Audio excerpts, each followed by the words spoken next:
and get it out. Oh, okay. Let's go tomorrow.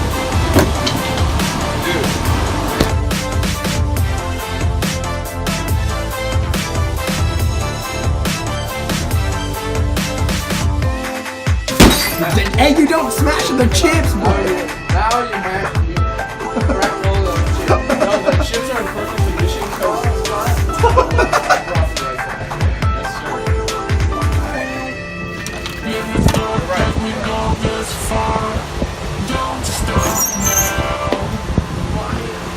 Reaching for a distant star. Don't stop now. To the stage and how it's safe and home. To the counting days until the second blow. It's gonna make no change and let me know. My job's filming this. Hey, hold on. So now that we're out here, just grab the other one and put them on top. Yeah, so then we just unstack over there. Hello? It's called less work. That's called inefficiency. You're inefficient. It's cold.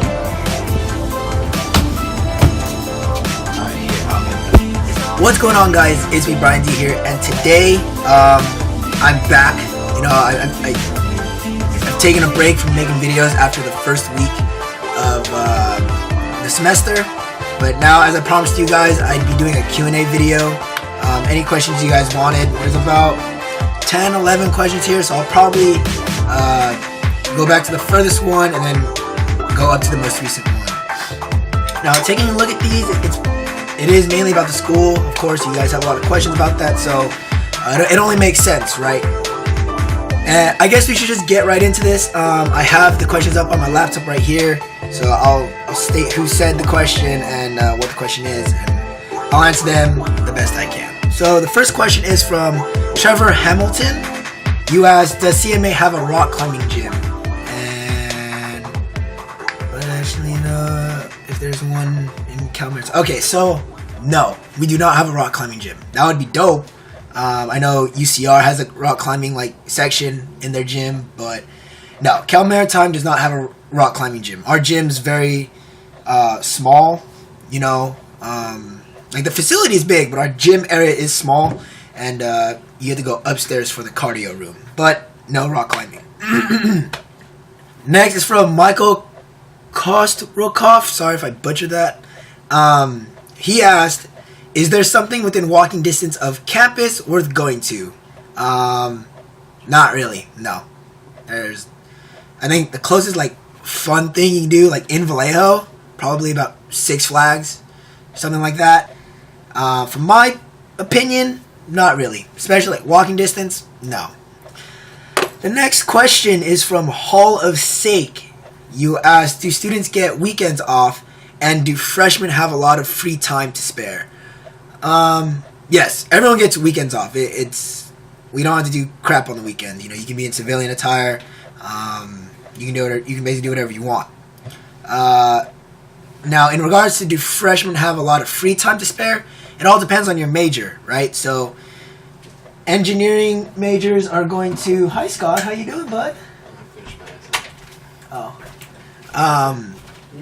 Engineering majors, you're probably going to have a little bit more work than MTs or GSMA. But it all depends. You know, finals week, everyone's cramped, so you don't really have a lot of free time there. But it all depends on your major, I believe. Nick DeCastro asks, why did you decide to switch majors? Because I didn't want to be an engineer. As simple as that. My parents kind of forced engineering onto me. Bye, Scott. Nice talking to you, bud. It seems like you got it all figured out. My parents kind of pushed engineering onto me. I don't want to say forced, because it's kind of, I don't know. But yeah, even in high school, I didn't want to be an engineer. But I did one semester of it. To be honest, I didn't really do good in grades as well. But and that's when I decided to just switch over to GSMA. GSMA was something that was interesting to me, more interesting than engineering. And I want to join the military too. So that was also a factor for me. Even though I could have used engineering skills in the military. The next question is from Ricardo Estrada. He asked, can you tell us a little bit more about the marine engineering major? Things like how many MET majors are on campus and how difficult it might be to get into the marine engineering major. And any tips for a junior in high school wanting to apply as an MET major next year? First off, Ricardo, I appreciate you enjoying my vlogs. It means a lot. The marine engineering major, so if you've been watching my videos, you saw I did a marine transportation video and a global studies and maritime affairs video. I'm still looking for a student here who is an MET to get them to be in my video, to shoot a video, so wait on that. Hopefully that's soon. How difficult it is to get into the ME major or MET major. Honestly, I couldn't tell you. From my experience, remember I came in as an ME license. You know, I had decent SAT or decent ACT scores. My grades weren't all that bad. You know, it's probably like a 3.2, 3.4, something like that in high school. I guess what information I can give or advice is probably like try to volunteer with like some companies or something related to marine engineering, or something within that field. But I mean, just do well in school. Like if you have extracurriculars, like try to be good at those. You know, try to get like a leadership position or whatever. But you know, just build up that little resume that you're making, and you should get into MET major just fine. Alright. RJ Forster, kind of like a Forester, which I drive, you know, 2017 Subaru Forester, no big deal. He asked, how are the professors at CMA? Like a general outlook on some of the professors that you've had so far. For me, the professors at CMA they're really good. They're very smart, sometimes a little too smart, and they know how to interact with a group of individuals that are more focused, right? In my major, how it works is a lot of professors teach multiple classes, right? Or multiple different classes. So last semester I had a class with one professor, and this semester I might have the same professor but for a more advanced class. So they are really experts in their fields, and they are able to teach their subject really well. The professors they can also be, like I stated before, too smart for that class they're teaching. So you can sometimes find yourself, you know, kind of drifting away from the topic at hand for a little bit, but then they'll rearrange themselves and talk about the topic. Just you might kind of get a little sidetracked at first. Marcy Valavand. So I'm sorry if I butcher your last names, guys. How's the diversity at the school? I hear a large percentage of cadets are male. Is it noticeable? Yes, it is. If it is, how is it being in a school like that? So I believe it's about 81% is male? Suza? Sure, yeah. About 81% of the school is male, like 19 to 20% is female. I don't know the exact statistics, but yes, the diversity is very noticeable. And like probably like every friend group, I would say like for every one girl that's in the friend group, there's like 5 dudes. That would be like an easy way of putting it. Easy way of putting things. But yes, that is how the diversity is at school. Very large number, or predominantly male. Catherine Nguyen, respect, via asked, do demerits reset after each year? And are there many people in the business major, and what do you think of it? Yes, there are a lot of people in business major. It's like the second half of GSMA, or MPM, sorry. So MPM is divided into global studies and maritime affairs, and the other half is international business and logistics. I'm saying half and half. I don't know the exact split. Your first question: do demerits reset after each year? They do, right? Suiza? Huh? Do demerits reset after each year? I think. I want to say. I'll be right back. Hold on. All right. So, do demerits reset after each year? Yes, they do, but the demerits that you receive are still on your record, right? So if you say you got 20 demerits your freshman or your first semester of freshman year, or freshman year in general, the next year you'll start off at 0.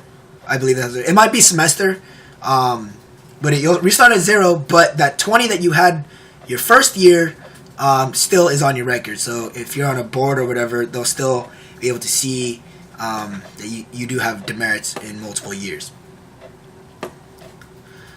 Alright, Nick Eds asks, do you know any transfer students, and if so, could you ask what classes they took before coming to Cal Maritime? Is it hard to transfer?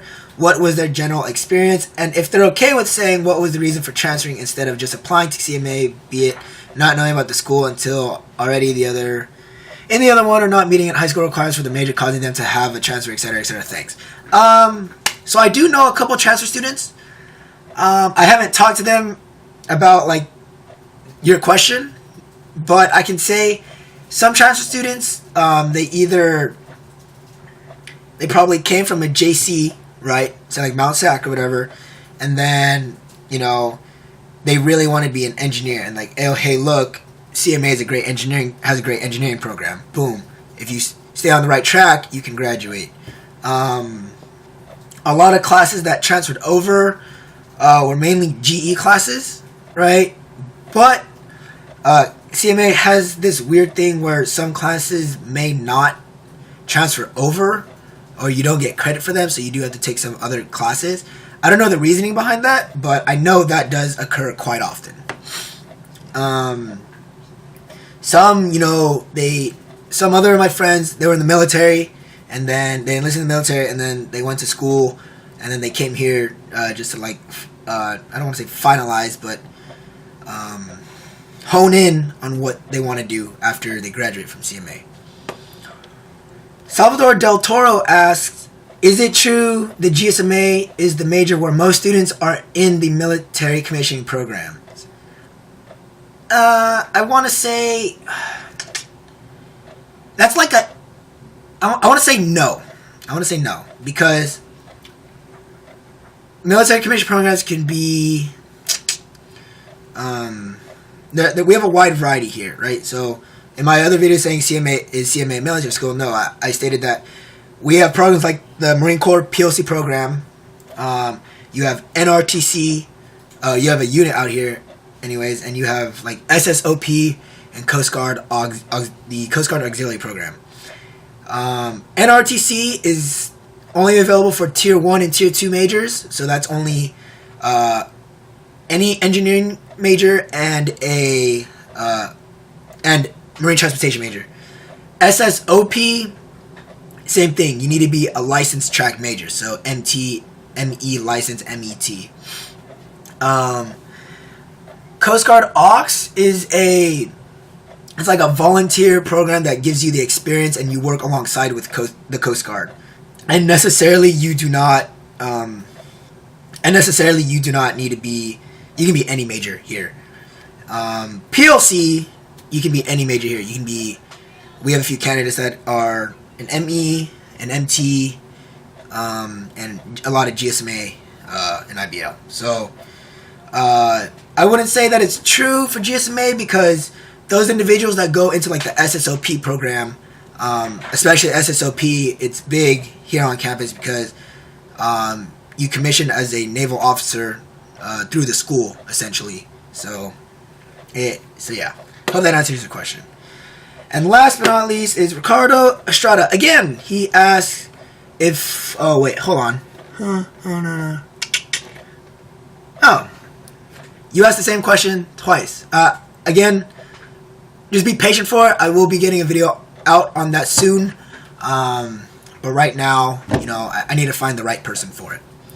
But it looks like that is all the questions that I got from you guys. Again, if you guys have any more questions, please feel free, put them in the comment section below. I would be happy to answer them to the best of my abilities. Again, if you guys like the video, hit that like and subscribe button for more. Cal Maritime Vlogs will be starting up again Monday, Friday at 3 p.m. Pacific Standard Time. I did start a new series. It's called Dream Car Builds, using Need for Speed Payback gameplay. If you guys are into video games, I don't know. You know, I'm a normal college student like you guys, you know, liking video games and doing weird stuff. But go check that out if you want to. If you like it, hit that like button, and I'll catch you guys next time.